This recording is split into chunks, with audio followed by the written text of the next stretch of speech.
Bonjour, c'est Dr Madani. En consultation, on me pose souvent la question de savoir comment on fait pour attraper les otites externes et surtout comment on peut faire pour ne plus en attraper. Alors, avant d'aller plus loin sur l'explication de ce qu'est l'otite externe, j'aimerais clarifier un petit peu le sujet.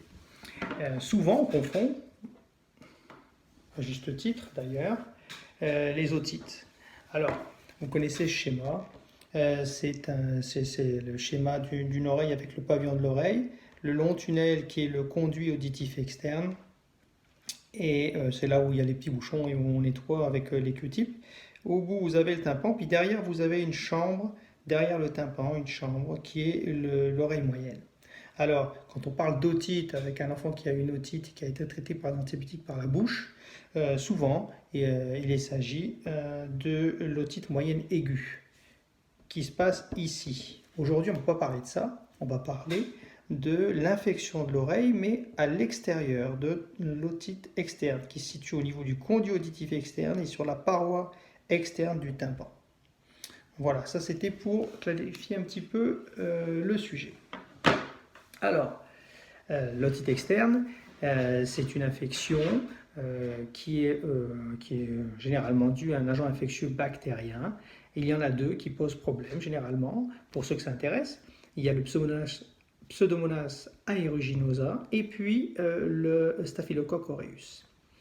Alors, qu'est-ce qui favorise la survenue d'une otite externe? Il y a plusieurs facteurs favorisants. Le plus fréquent, c'est quand on est dans une atmosphère humide, chaude et contaminée, ce qui est typiquement le cas quand on va à la piscine. Là, on a des chances de faire une otite externe, mais pas seulement. Alors, les bouchons de cérumen aussi, ça favorise ce genre de problème.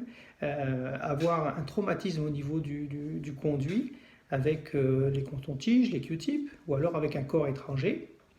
Quand on a de l'eczéma aussi, on peut avoir de l'eczéma autour du pavillon, à ce niveau aussi, mais on peut l'avoir aussi à l'intérieur. Donc ça, c'est un facteur favorisant pour l'otite externe. Et puis également, dans certaines pathologies, chez certains patients qui sont plus sujets à faire d'otite externe que d'autres, comme par exemple les diabétiques et puis les patients trisomiques 21. Ça, c'était pour les facteurs favorisants qui répondent à la première question qu'on pose souvent.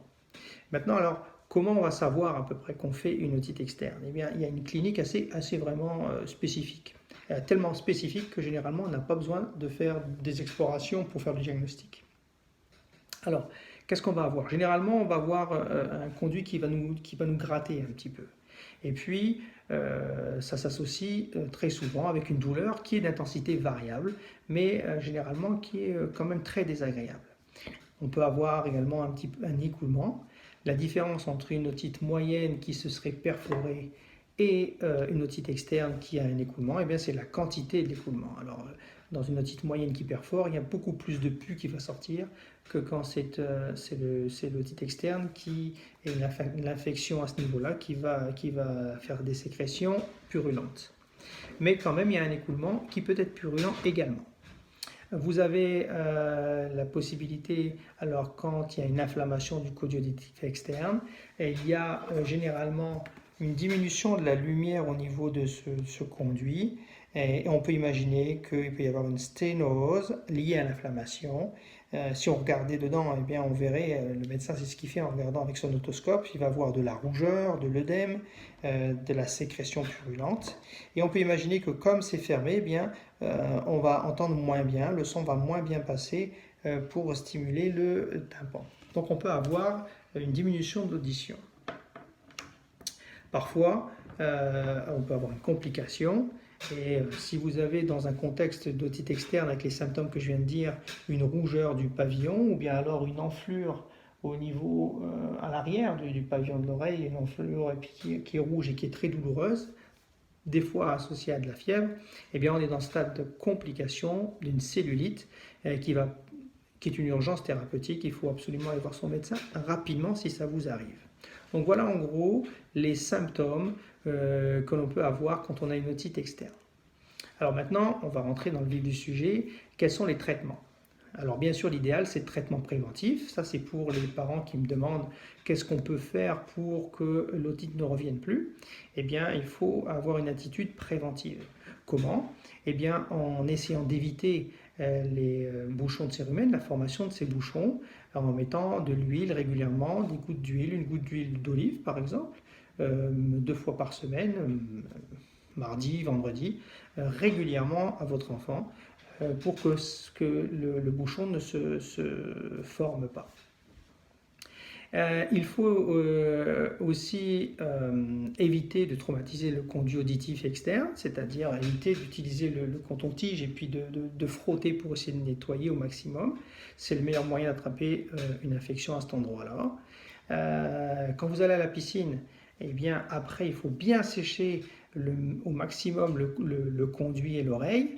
Et on peut aussi utiliser des collyres d'acide acétique ou d'acide borique qui ont ce pouvoir astringent, c'est-à-dire d'assécher les parois du conduit pour éviter le facteur favorisant dont on a parlé tout à l'heure. Chez les gens qui ont de l'eczéma, eh bien, il va falloir traiter cet eczéma avec l'hydrocortisone en collyre que votre médecin pourrait vous prescrire et que vous auriez en avance. Et pour ceux qui ont l'appareil auditif, eh bien, l'idéal, ça serait de l'enlever le plus souvent possible quand on n'en a pas besoin, puisque c'est un équivalent de corps étranger. Donc ça a un pouvoir traumatisant du conduit et donc le risque d'infection. Alors ça, c'était pour le traitement préventif. Maintenant, vous avez une otite externe. Qu'est-ce que vous pouvez faire? Eh bien, ça se passe en 3 étapes, la prise en charge de l'otite externe. La première étape, elle n'est pas facile à en faire et en vérité, en consultation, c'est assez rare qu'on le fasse parce que c'est assez douloureux. Mais l'idéal, en tout cas, quand il y a des débris de pus et de cire et de peau décollée, eh bien, dans le conduit, il faut essayer de faire un lavage le plus doux possible parce que c'est quand même très sensible cette zone-là, pour essayer d'enlever le plus de débris possible, pour permettre aux collyres qu'on va mettre, les collyres otiques qu'on va mettre, d'avoir une action directe sur la zone qui est infectée. Sinon, ça fait un effet d'épaisseur et il y a une moins bonne efficacité du traitement. Donc, première étape, eh bien, ça va être de faire ce lavage doux de l'oreille pour la nettoyer tout simplement. Le deuxième volet du traitement, eh c'est bien sûr de gérer cette douleur qui est quand même un problème. Or, généralement, on s'en sort bien avec les antalgiques classiques, hein, l'acétaminophène, le paracétamol, ou bien les anti-inflammatoires, l'ibuprofène généralement. On a rarement besoin d'aller avec des antalgiques plus puissants que ça. Et puis, enfin, on peut utiliser des topiques, un traitement local, donc, pour traiter cette infection. Alors au Canada, on a cette chance de pouvoir se traiter tout seul, puisqu'on peut acheter over the counter, c'est-à-dire sur les tablettes. On peut acheter différents produits qui peuvent nous être utiles quand ça nous arrive. Le premier, c'est le Purosol, hein, c'est l'acétate d'aluminium qui est en fait un produit qui a la particularité en fait d'acidifier le conduit auditif externe et donc par là même de diminuer le pH dans ce milieu-là, et ce qui va avoir pour effet de bloquer la prolifération des germes dont on a parlé tout à l'heure. Donc c'est un bon moyen de lutter contre cette infection. La deuxième chose qu'il est possible de faire ici au Canada, c'est d'acheter les collyres antibiotiques qui nous sont proposés. Généralement, c'est une association de 2 antibiotiques différents ou bien d'un antibiotique avec un médicament pour soulager la douleur. Alors leur action, elle est assez efficace et généralement, on n'a pas besoin de faire plus de choses. Maintenant, il y a un manque d'efficacité. À ce moment-là, on n'aura pas le choix d'aller consulter son médecin qui, après consultation et puis examen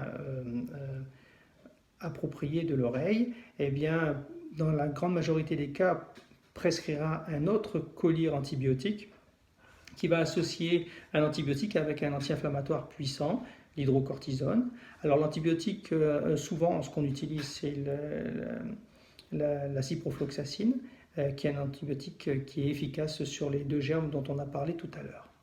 Alors, si on se retrouve dans le cas dont on a parlé de complications lors de l'examen clinique, si vous avez par exemple le pavillon d'oreille qui devient très rouge, très inflammatoire, très douloureux généralement, ou alors si le médecin voit qu'il y a un début de cellulite, il ne va pas hésiter à prescrire un antibiotique Péros. Généralement, c'est de l'amoxicilline avec l'acide clavulanique pour traiter cette infection. Voilà, c'est, je pense, tout ce que vous pouvez savoir et ce qui pourrait vous être utile sur l'otite externe. Et puis, j'espère que ça va vous rendre un grand service. Bye bye.